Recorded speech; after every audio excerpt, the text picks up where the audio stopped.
Funsize Show!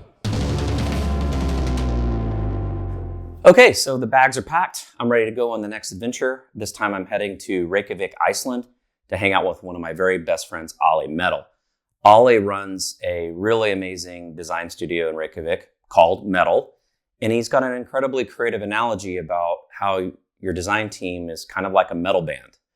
So we're going to go day drinking on the streets of Reykjavik, and he's promised to cook me some Icelandic style barbecue at his house.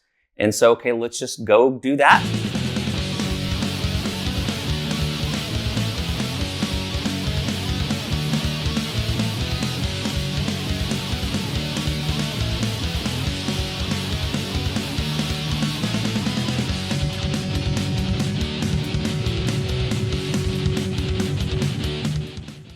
So I'm called Alli Metall.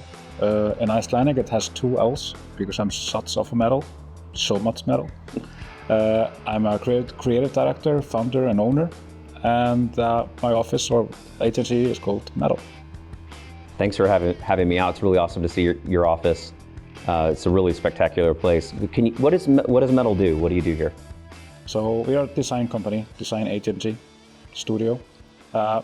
We are mostly design digital products. So we're designing web pages and apps and anything that has a screen really, and we're willing to design it. So I would say very much of a UX focused agency, but still has the UI and the visuals as well. So all from illustrating, from designing like flows and looks for apps and websites, and yeah. How long have you been doing this for now? My first website I designed in 1997. My personally, not the agency, of course. And then I went to art school in 2002, and basically finished there 2005. And I established the studio in 2011, and it's been full on since 2018. Why did you create the studio? For the first time, being independent is something that everyone who starts a business. The first thought is being independent, being able to do what you want to do. That's maybe in the beginning, and then it changes a little bit into having like a small studio. Like you're getting to know the people that work with you, and you have all these projects, and it's a lot of and can be really stressful at the same time. But it's a lot of it's still giving me something.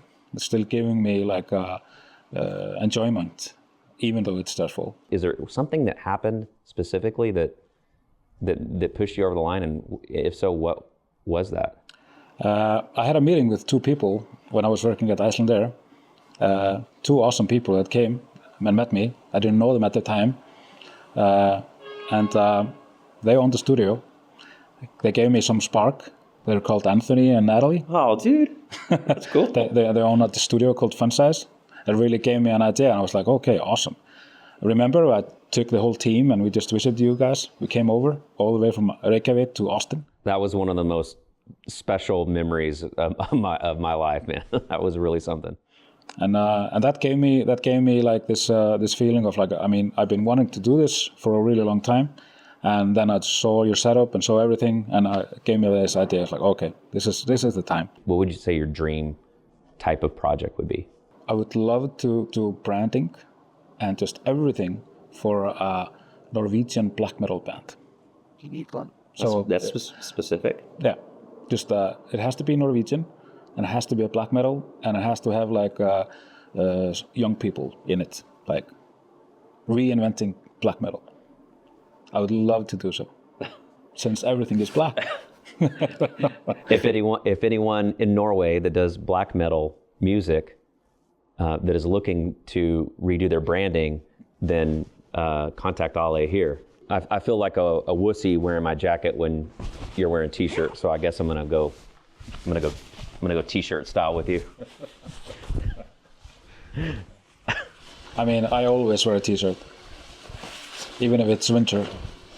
But that's just me. That is true. I've been with you in the winter, and you've worn t-shirts the whole time. Yeah. What is it like in the day and the average day of Alli Metall, running the studio? Like, I work a lot, like hands-on. I have my own projects. I have my own clients that I work with, and so I would say every designer here at Metall needs to like run their own projects. But I would say on Mondays we talk together. We go over the week and what we've been doing, and if need to tackle anything in the last week. And then we have like these short like art director sections during the week. But I would say I work like any other hands-on designer here, so on projects. But of course, I need to manage things. I need to have different hats, even though I always have this one. I need to have different hats. You have just different hats that are all the same? Yeah. I would say I do a lot of work, and I don't know what I would do with myself if I wouldn't have hands-on UI work as well, or hands-on design work. You'd probably start a podcast or something. Yeah, totally. Now you're giving me ideas. Oh. Yes. You've said that metal design is like a death metal band. Tell me more about that. Okay. So in a death metal band, or just any band, is that everyone needs to know their instruments really well. Like the drummer in Mesuka, for example, has a really, really progressive drummer who has all these crazy rhythms, but he's not necessarily the perfect drummer for Slipknot.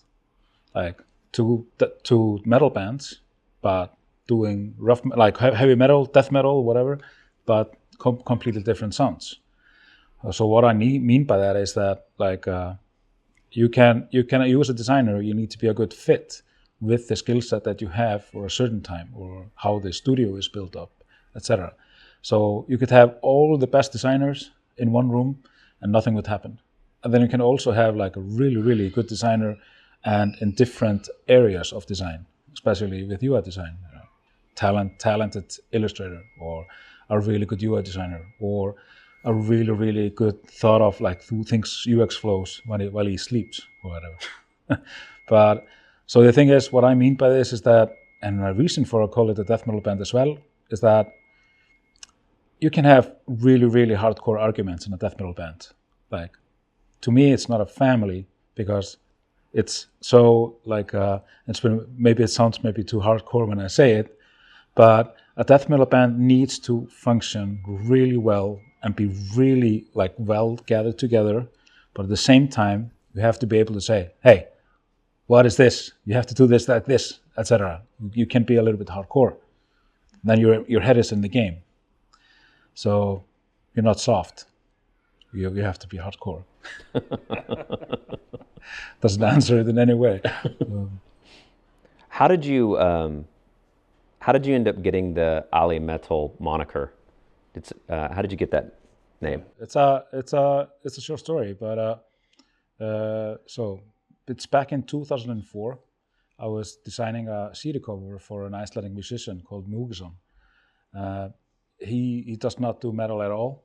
I didn't have a clue who he was at the time, but he was fairly known in Iceland. Like he had already published like one CD cover that I had never heard of myself, but most other people in Iceland had. So he was like a big thing, and he is still very known.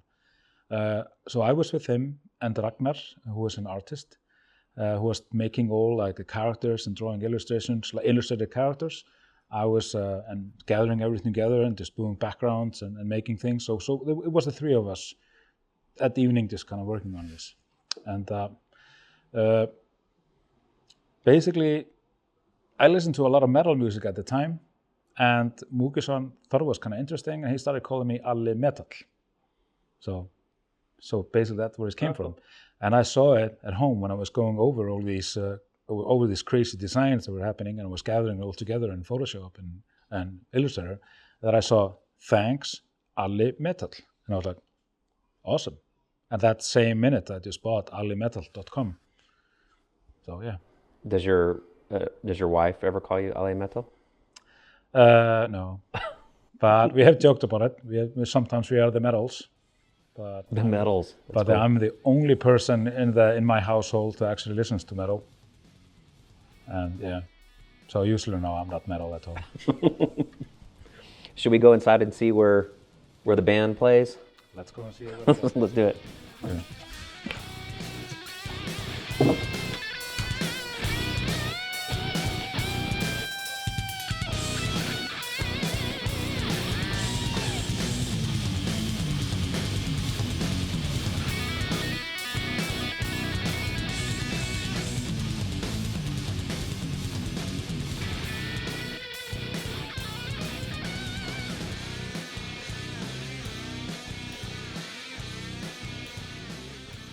Cheers, brother.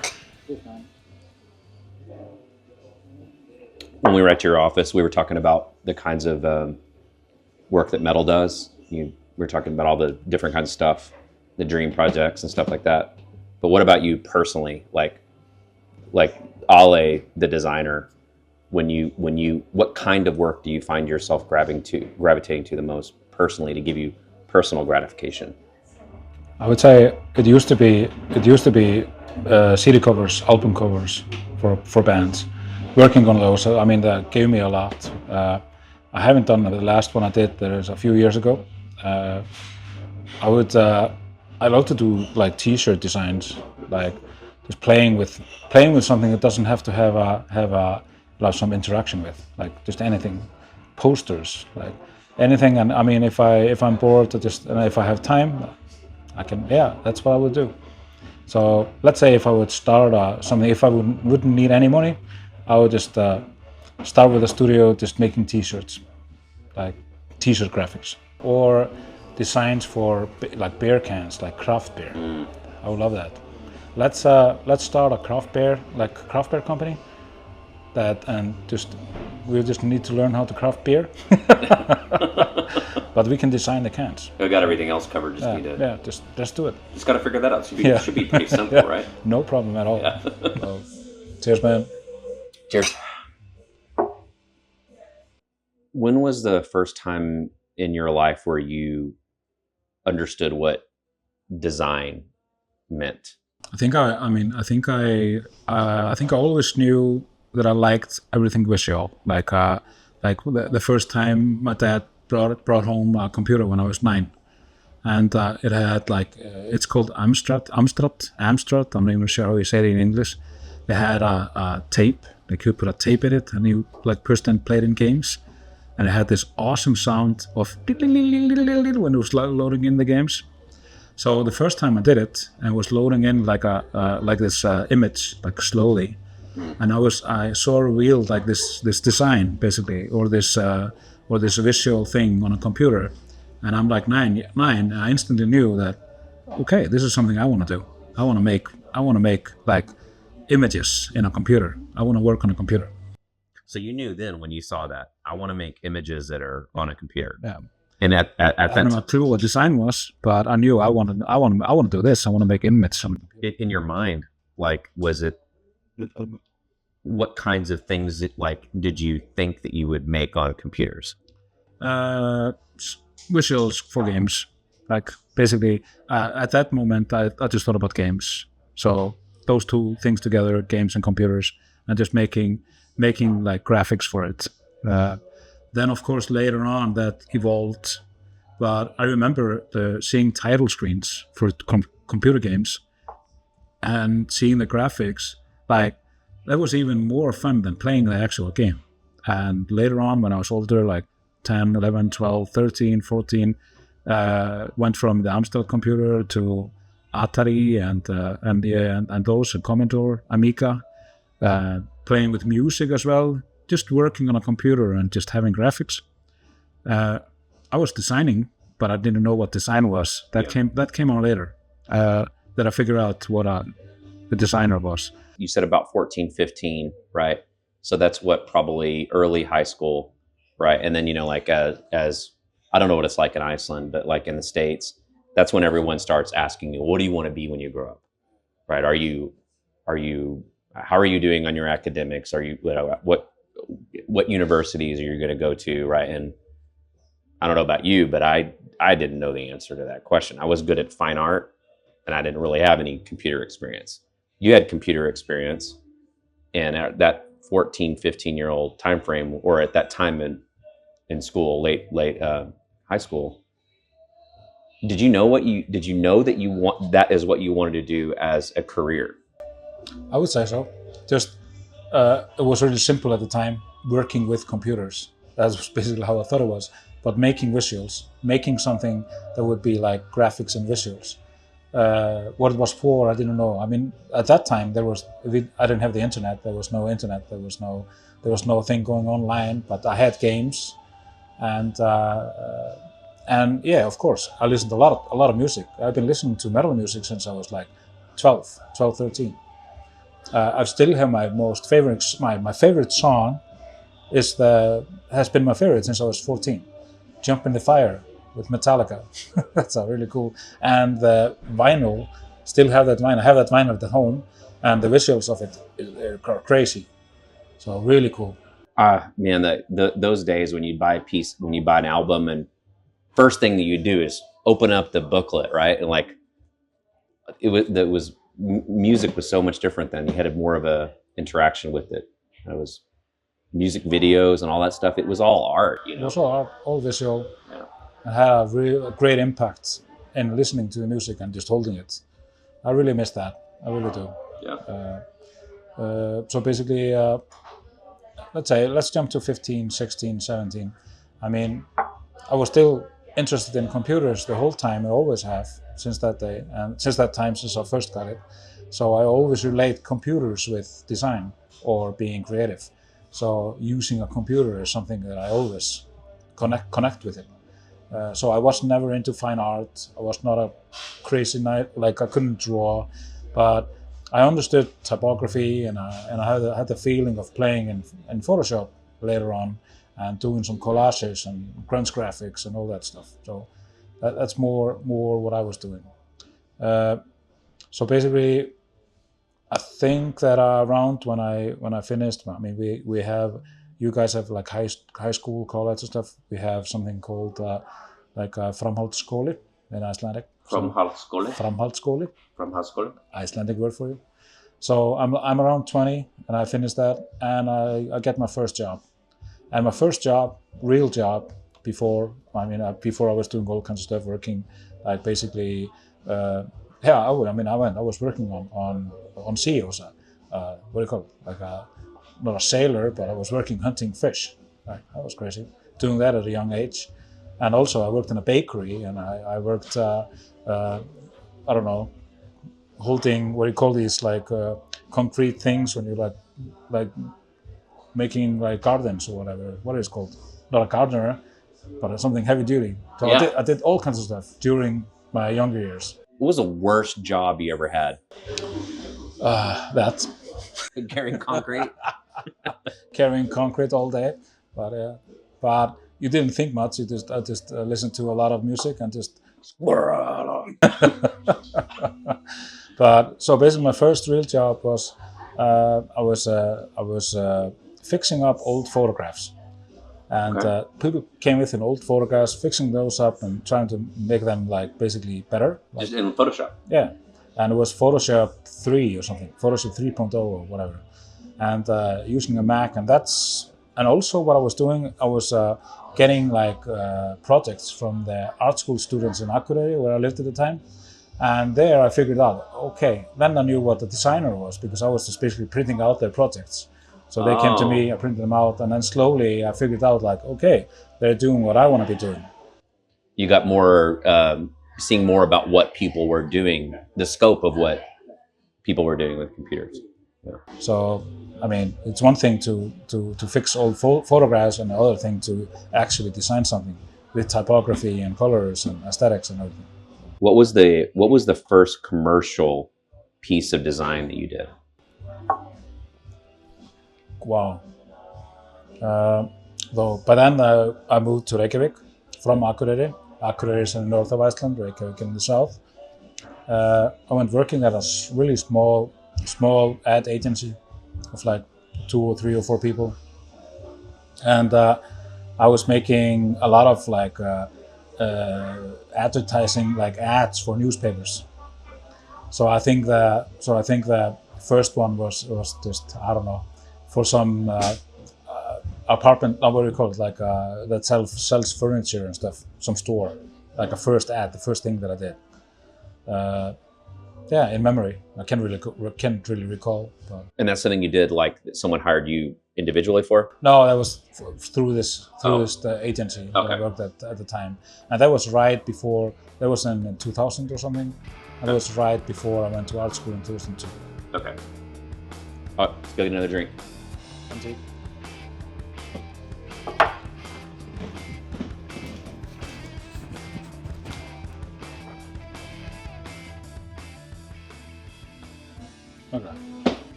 and then the bang. There you go.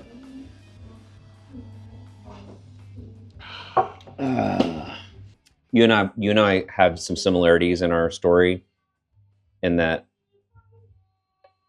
the way we got into it. Like, I was into like poster design and, you know, like punk flyers and skateboarding graphics, and I knew that I knew that, okay, I can't just do art. I have to find a way to get into computers to merge these worlds. Yours is a little bit different, but similar, right? And we had jobs and stuff, but you explained that you started doing this stuff, and then you went to university. So you had been working with computers and design for some time. But where is it that you feel like you really learned design? Like where your skills were really honed in? I think that I just after I started art school, I just had a wider, broader picture. Like, my horizon just kind of grew. Before that, it was all about like work, getting the best work, like working at an office or working for someone to, like, it was all just work. But then after I started art school, it kind of opened up a little bit, and I also saw that, like, oh, okay, there are things that I can do differently, or should I do 3 versions of this instead of just doing 1 version, etc. So it changed a lot of my perspective. Even though I was starting to design for clients and doing all this work beforehand, like I would say art school changed basically everything. What happened in your world where you started getting into digital product design? What and how did that happen? So after I came from New York, I came home and I started working at an ad agency called Good People or Gott Folk. And I was doing just basically ad agency stuff there. And I mean, this was right before the financial crash in Iceland. So 2007-ish? After that, 2008, 2009, around that area, Okay. when basically Iceland just, I mean, the bank system just closed down. I mean, I still remember we were in a meeting room looking at the television, just seeing our prime minister asking God to bless the land of Iceland. Wow. And people were shedding tears, and it was a really crazy moment. By that time, I just knew I didn't want to be in the ad agency world anymore. I just had no interest in it because I was not working on like anything for screens. I was just doing something for print. Frankly, I didn't like it. I disliked the idea. So after that, an opportunity arose, like came up, for working at CCP. That's a game company in Iceland. So, I mean, it was kind of weird going to work there right after the financial crisis, and being able to work for a company that actually just was doing well and getting salaries in another, like, not in a krona but in a euro, and just I almost felt bad sometimes that I was doing so well working there, like when a lot of people were like, yeah, didn't have such a great time with working in Icelandic companies. And maybe that's a part of the reason sometimes that I'm afraid of finances and stuff regarding having a studio, because I lived those times. But really grateful for the opportunity to be able to basically figure out that I want to be on the digital side, working with teams that are making and building digital products, even if it's a game or a website for a bank or an app for a grocery chain or whatever. So. Was the transition into like iOS, Android design fun for you? Like, yeah, I really liked it. I really liked the idea. I mean, like, you know, I love buying gadgets and having new phones, and just looking into the iOS operating system and the Android as well. I often have 2 phones just to kind of see how they operate, how they work. And I remember like a lot. That moment for me is a very memorable one, because I've been doing web design for like 10 years prior to the iPhone coming out.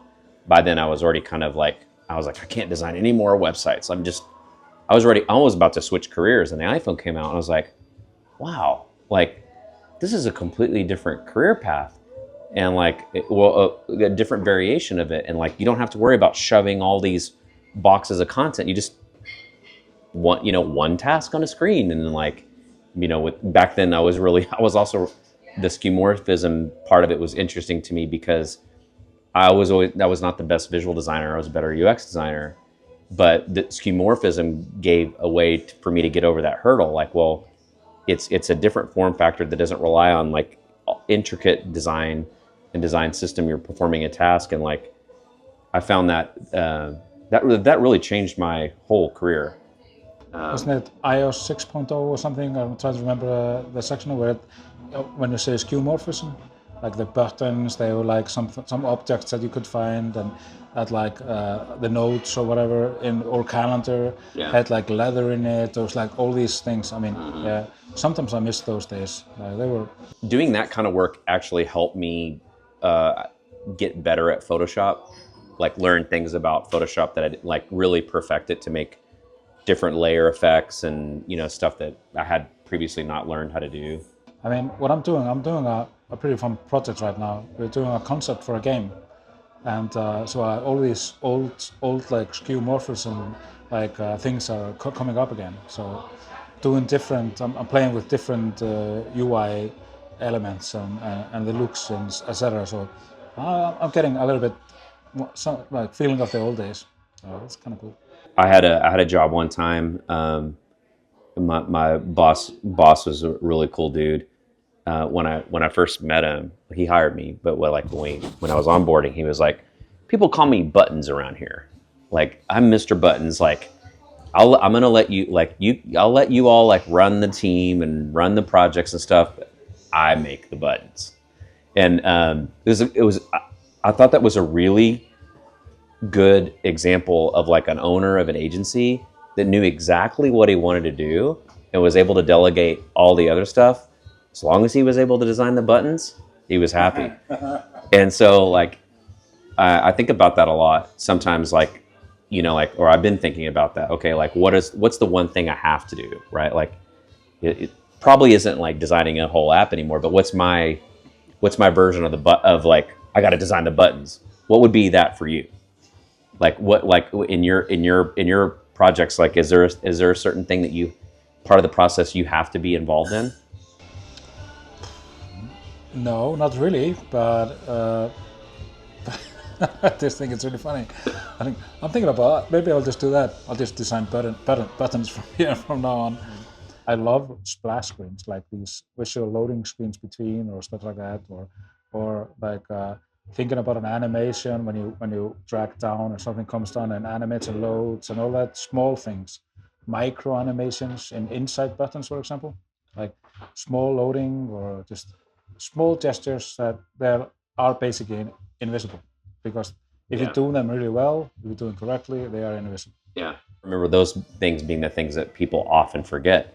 And it's often the things that are when it's like an error state, like no internet connection or this thing fit all 404 pages and all that stuff. All these like error, like what happens when you pull the screen down, like every little bit needs to be thought out. Being a designer, working for someone else, and then making the decision, okay, you know, I'm just going to run a design department, right?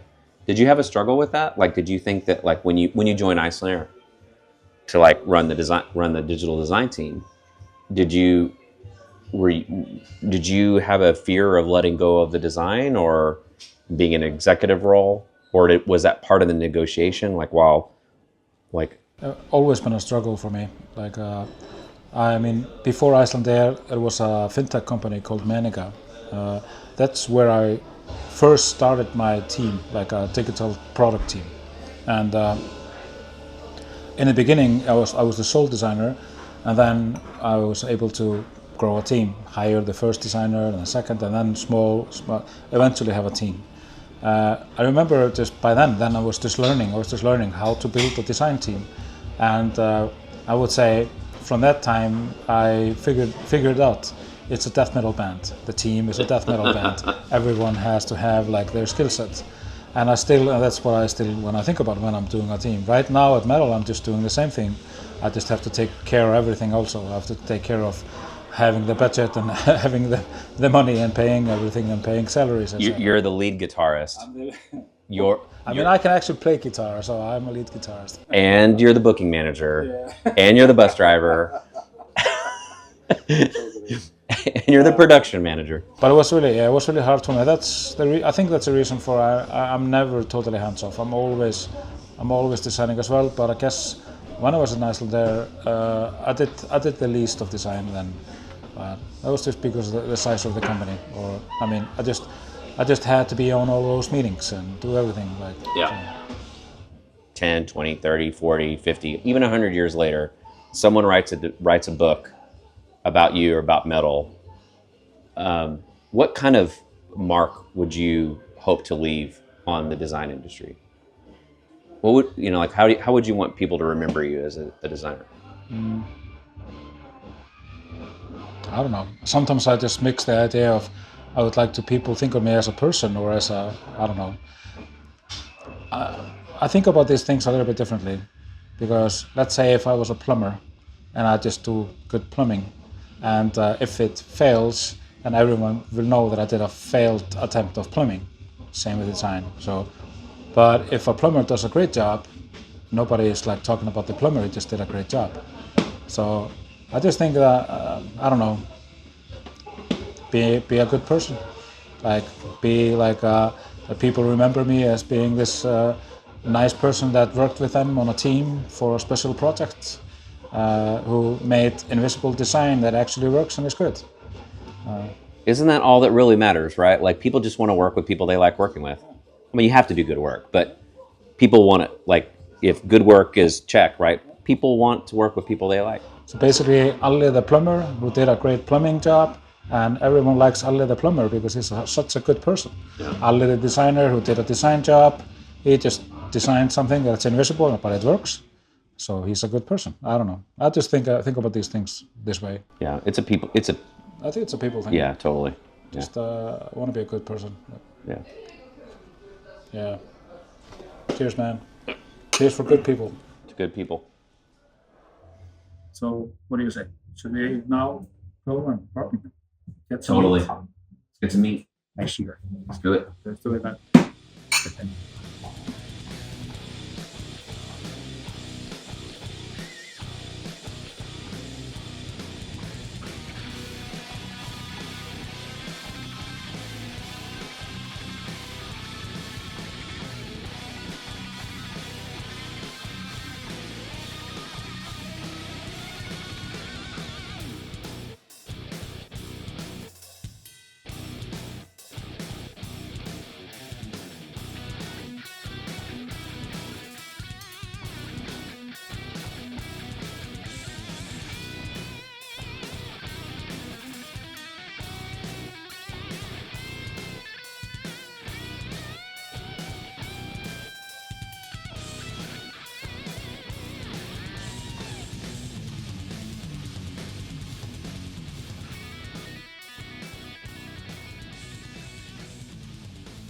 So we're outside on a dark summer day in Reykjavik at Alli Metall's house.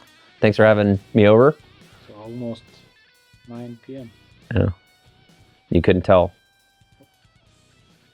The summers are really beautiful here, but it's really hard to get used to the light for me, I think. Is it hard for you to get used to the light when the seasons change? Not at all.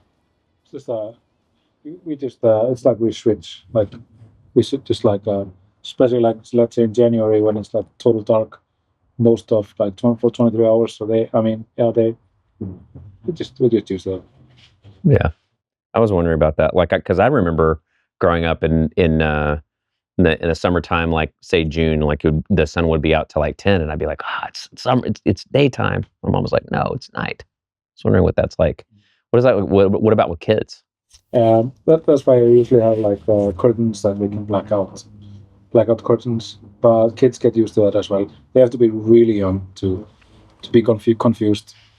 Like my son was like, I think he was maybe 1 or 2, and we were driving to kindergarten to daycare, and he came out of the car and he was like, and said in like really childish way, but still it was like he was really thinking about it. But this is so strange. There's like darkness every single day. That was during January or something. What is it? What's life like living in Reykjavik? I would say it's very easygoing. I mean, it's a really nice life, I guess. I mean, we have everything here. I mean, I would say, let's say for a foreigner moving here, I guess it would be the weather. It would be the most difficult part. Like high winter months. Like in January, February, can be really really bad weather. But if you just grow up here, don't really think about it. So The hardest part for me would be not having a Taco Bell. yeah. We had a Taco Bell here, but nobody went. Nobody went there. Like, yeah, I think it's they closed it. So, Wow. mine, for example, you see McDonald's everywhere in the world. We don't have McDonald's here. That's pretty crazy, right? What happened with that? Do you know? It was closed during the financial crisis that we have spoken about before. I mean, yeah, McDonald's just closed. They didn't want to have McDonald's in Iceland, so and they never opened on it. So we basically have it where it was. It's called Metro. So you get the same burgers, but there's a different logo. I was kind of hoping you were going to say like, well, we didn't want our kids to eat crappy food. Kick them out. Kick them out.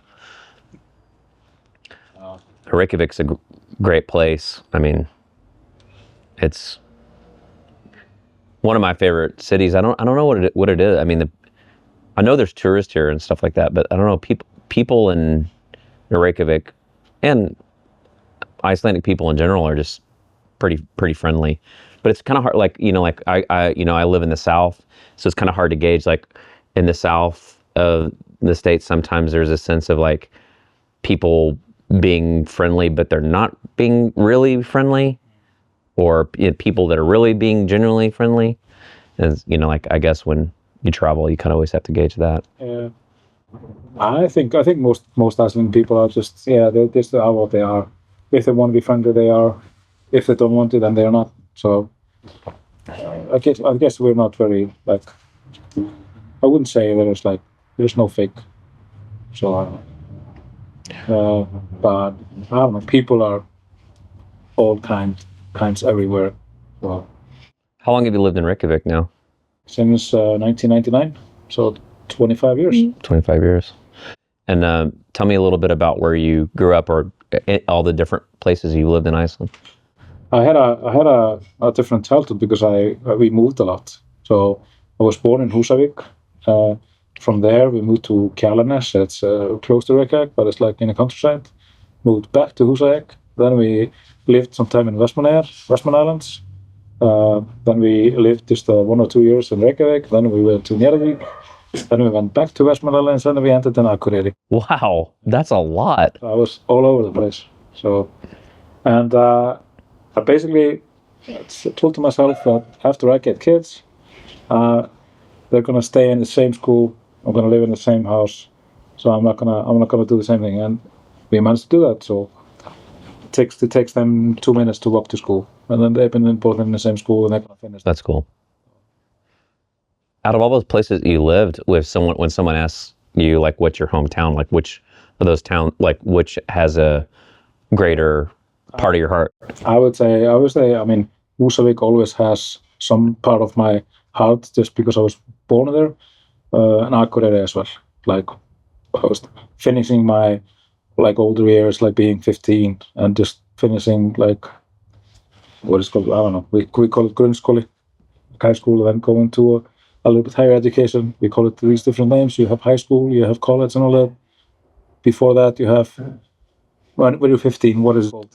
Some cities it's middle school, some it's junior high. Okay, junior high going into college, whatever. But I would say Akureyri, Húsavík and Akureyri. But I mean, I lived in Westman Islands for a few years, and that's a really beautiful place. Yeah. I mean, that's I just got back from there. I mean, that place is out of this world. I mean, it's on an island in the middle of the ocean, kind of rough waters.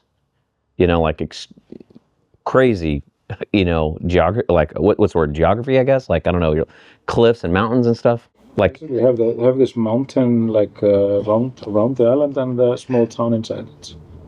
so is the whole interior, is that a crater?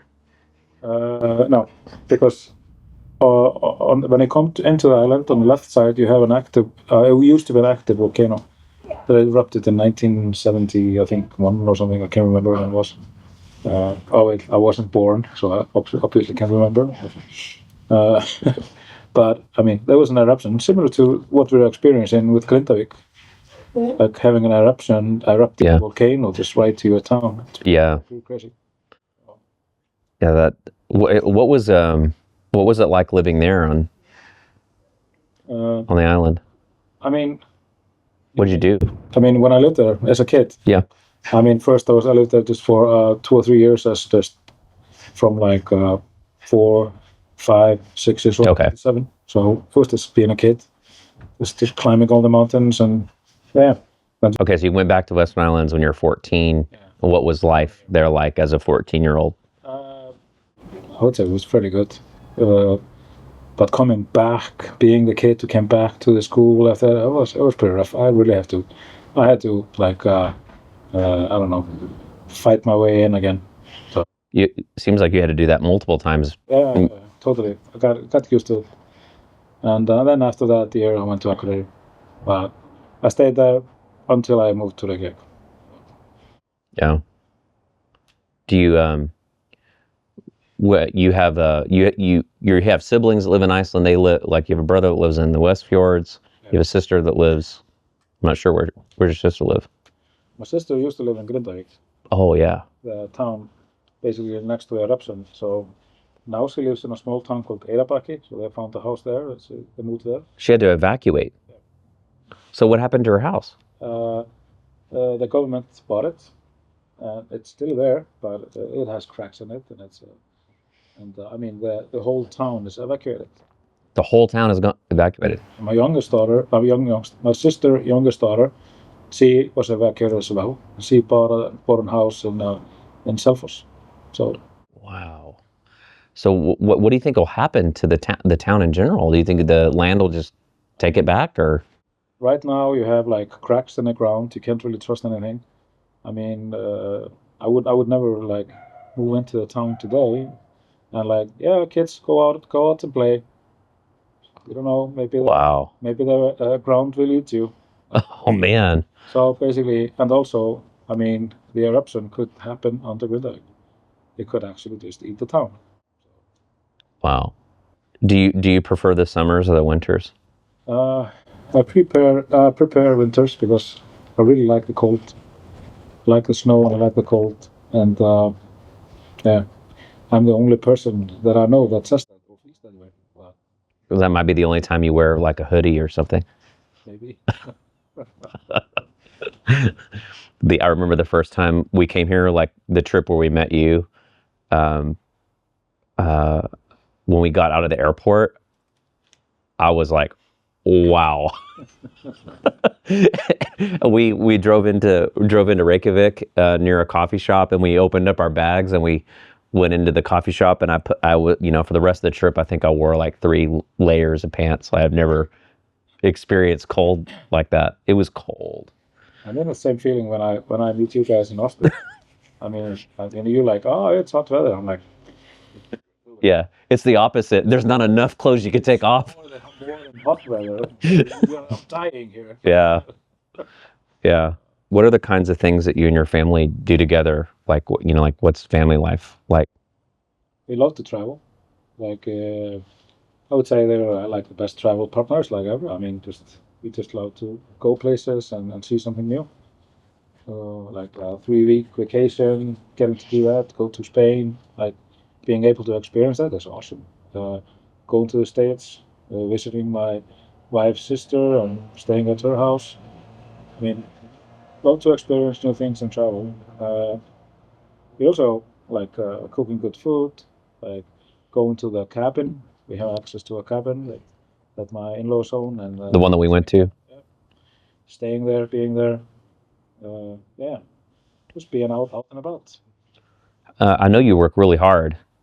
I'm curious how do you balance all the demands of work and all of your time for your personal interests and time for family? Like, how do you keep all of that in balance?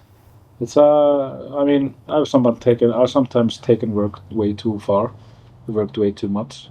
So I really have to like stop myself and be like, okay, now I have to like watch it out a little bit. I mean, when my daughter was smaller, she told me that I wish that metal didn't exist. Oh. But it was a wake up call for me. Told me basically, she was basically telling me that I was working too much. So, Oh. so it's yeah, it's basically what I've been getting at, like burning the candle at both ends, and basically ends with no candle. So I've been really trying to like look after a little bit more how much I'm working. So, but of course, it's also hard, especially when you own your own business. Yeah. My dad ran his own business, and he would take me to his workshop, and I used to remember watching him work. I'm like, oh, he actually works really hard, and it gave me some sort of empathy as to why he was out, doing work stuff and not at home. I'm curious how often your kids go. How do you take them to the studio often? Do they? They've been there. They know how the work is, and basically I think they have a better understanding now when they're older. Yeah. And also the benefits of working hard, of course, being able to travel a lot and do all of these things as well. So understanding that it pays off. So when I talked about my daughter being like saying she wish it wouldn't be there, it's more like when she was younger and not understanding it, but now it's more understanding. But at the same time, a wake up call. Yeah. But I guess they respect it, they understand it, and they are older now, so of course. But I'm working a little bit less than I did. So. And then back to what we were talking about earlier, like the hop scooter app, for example. I'm sure that your son uses that. Yeah. Does he ever critique? Come back and critique? No, not really. I mean, for them, this is just like a totally normal thing to do. Like, I bet they brag about it. My dad, look what my daddy did. Maybe. Yeah. I haven't really asked them, but no, maybe they are proud of. Oh, they have to be. Let's hope so. Just a tiny bit. What are your hopes and dreams for your kids? Like that they're just happy in life, like pursuing their dreams, like everything. It sounds like a cliche, but I would say encouraging them to do what they want to do. Like say work-wise, like my son is really interested in learning how to fly, to be a pilot. So I want to help him as much as we can, help him out with. I mean, that's a really, really expensive thing to learn, but just let him pursue it. I don't know, my daughter is still just thinking about things now, being a singer or a dancer or like being on figure ice skating or just all these things. So basically, whatever they want to learn to do, whatever they want to practice or sports they want to do, just be able to help them do it. How would you feel if they decided to move away, to leave Iceland and live somewhere else? Just chain them in a room. Same there. Just don't guide them in any certain way. Just let them do what they want to do. But of course, if it's dangerous or if it's something that just know it's not good for them, and of course we can always use our experience. We are older and we would not recommend that. Yeah. Please do this instead. No, I said they should move abroad and experience it. Totally. That scares me. Like I feel like if my son were to say, well, I want to go, well, number one, I hope that he travels, right? Like and experiences the world. But if he ever said, oh, I want to go live some other country, I hope that I can just follow him because I don't know. Like I haven't yet experienced, I guess neither of us have yet, like what it feels like to have a child that leaves home. I think of course, I'm not there either. My son is 14, my daughter is going to be 10 now in October, 14 and 10. Yeah, it's going to be weird when he's going to be like 24 or 5 and tell him that he's going to move away. Be like, no, please don't. Stay in Iceland. Stay with daddy. Please stay with daddy. So we want our kids to be who they want to be. When you were a kid, what did you want to be when you were growing up? Yeah. What's the first thing you remember remembering, like telling someone I want to be whatever? I got it. When I was really young, when I was living in Westman Islands, I think I was like five or turning to 6 or 26. There was this magazine, like kids magazine.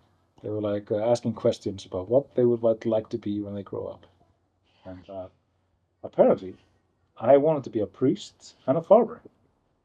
A farmer who owned like his farm with a church as well. So he could just like be a priest on Sundays and then just be a farmer every other day. With cows and chicken and everything. So yeah. That's pretty surprising. Kind of messed that up, did I? Yeah. Never said what kind of church. True. Never said what kind of church. Never said what kind of church. So you could still accomplish that. Yeah, totally. I'm gonna buy a farm. I'm gonna build the church, and it's gonna be epic. I can imagine. You call me. I'll join. I'll donate to the. I'll sign up to be a member, or I don't know what you'll do in your church yet, but you'll have to let me know what the. Access grant. Thank you for asking me this question. Oh yeah, I mean it was. Since my wife brought her up and told me about it. That was perfect timing. Yeah, we got to thank Inca for that. Adorable. In terms of other goal, like back to you, like what about you? Like outside of work, like what things are you passionate about? Like what do you not design? It has to be outside of design. Like what do you think about? What do you do? What? Okay. What are you interested in? Just want to tell you this how I function. I used to play golf. I was pretty good at golf, and that's the only thing I thought about and wanted to do when I was like young, like from a kid until I was young. And then all of a sudden one day I decided to quit golf because I was going to be a designer. So there's usually just one thing in my mind that I'm going to pursue and do. So I'm just waiting when I'm like 60 something that I will just one day just quit design and become something. So wouldn't it be crazy if it was a golfer? That's what I'm thinking. So actually I have something to do because I know how to do it, so I can become a golfer at 67. Wow. No, I mean, I like, of course, like watching horror movies, listening to like awesome brutal metal music and finding new metal music. I don't know, hanging out with my family, traveling, so all kinds of stuff. But I don't know, in my mind, I'm always thinking about some sort of a design task or thing, or how I can combine it somehow with something. Yeah, you know exactly what you want, and it's like you just said, like it's design. So as a designer, I mean, either it doesn't have to be the metal hat on or off, but like what other goals in design then like would you like to accomplish? My feeling is that I've already accomplished basically more than I could imagine, like building the studio. But wow, I don't really know. Tough questions. I would like to design an album cover for Metallica. How awesome would that be? And I know that you know a guy. I know a guy. You know a guy who actually just like knows them and works with them. Yeah, he's a designer for Metallica. Just call her. If I would do that design for Metallica, then I'm done. I don't need to design anymore. So just call him, and I can quit this stupid stuff. It'd be interesting to put you in touch. I would be curious to talk to him and see what it's like being a designer for Metallica. Wow, I would like to hear that. It must be. Imagine those creative briefs, yeah. like the kickoff calls, like.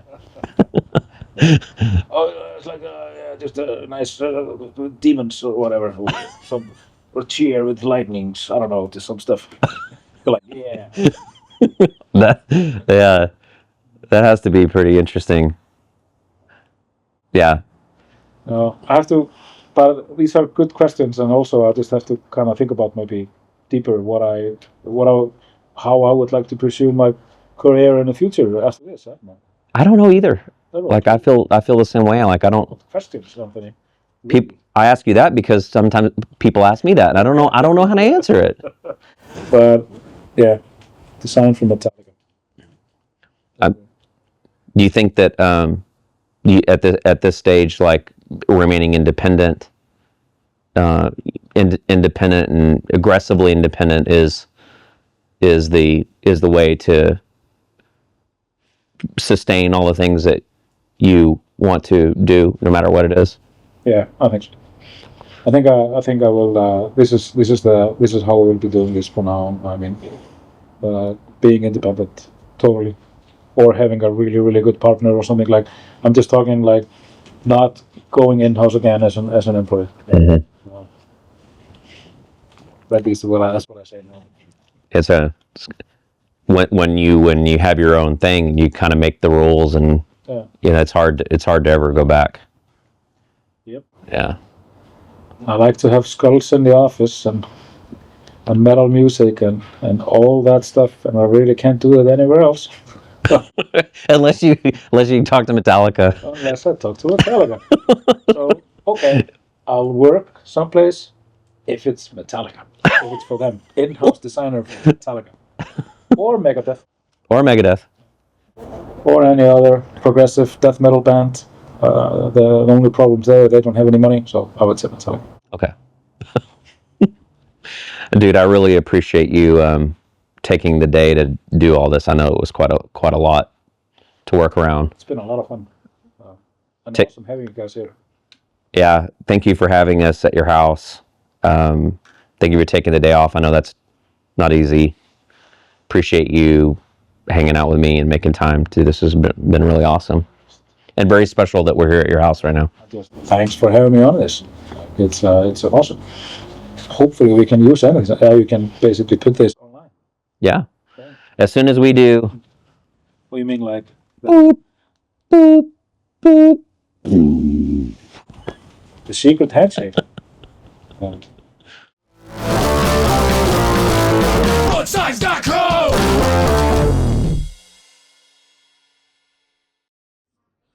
My button. Miva. Me button. Miva. Me button. Miva. Me button. Miva. Me button. Miva. Me but. Miva. Me button. Miva. Me button. Okay. Penguinair. Penguinair. Penguinair. Penguinair. Þingvellir. Þingvellir. Þingvellir. Þingvellir. Þingvellir. Þingvellir. Þingvellir. Þingvellir. Þingvellir. Þingvellir. Þingvellir. Þingvellir. Þingvellir. Þingvellir. Did I get it? Wait, missed. Jökulsárlón. Jökulsárlón. Jökulsárlón.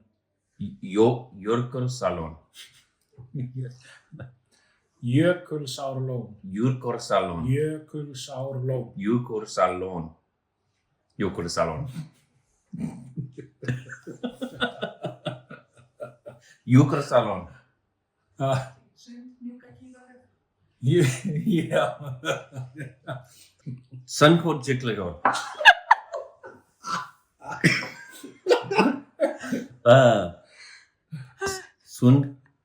Sun had you getting it. No, I'm taking it. That's wrong. Sun can you get it on. God, that is hard. How many letters is that?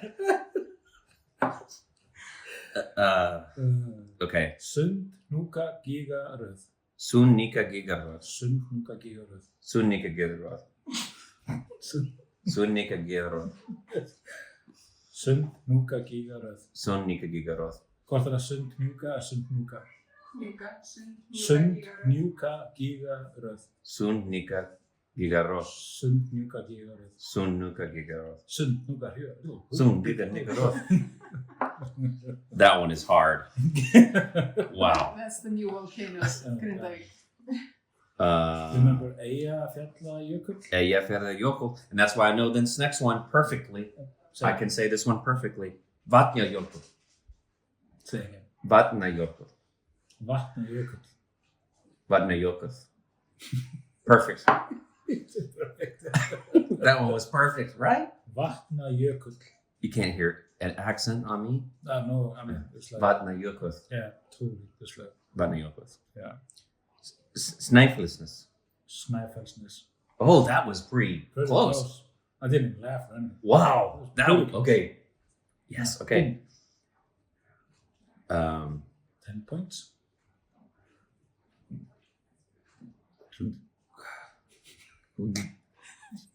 Gluggerfribri.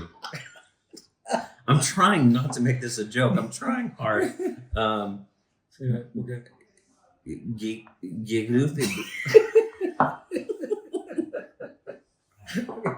Can I see The second one from the bottom.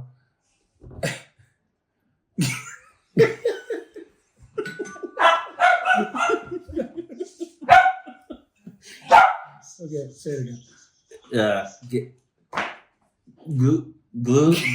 Glufaboy.